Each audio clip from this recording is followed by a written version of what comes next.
fraco.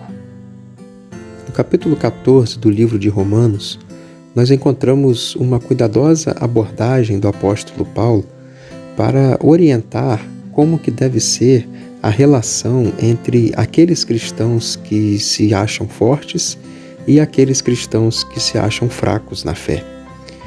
Ele diz que aqueles que são fortes não devem desprezar aqueles que são fracos.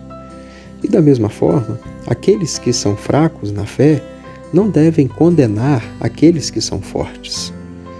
E aí Paulo traz ali alguns exemplos do tipo, alguns cristãos acharem que existem algumas coisas que podemos usar para a nossa alimentação e outros acham que não.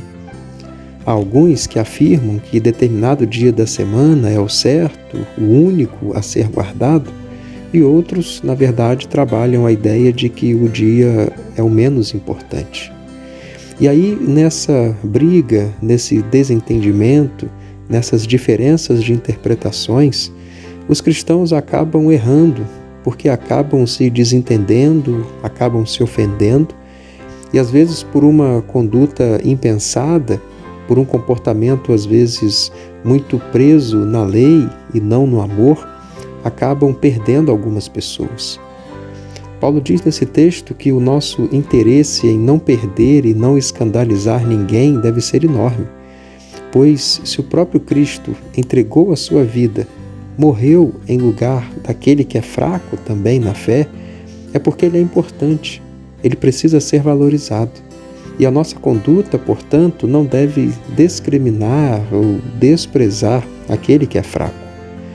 Existem coisas no reino de Deus que são muito mais importantes do que discussões que não levarão a lugar nenhum, do que diferenças que, na verdade, não são essenciais à nossa fé, porque o reino de Deus não consiste nisso, mas consiste na justiça, na paz e na alegria que nós temos no Espírito Santo.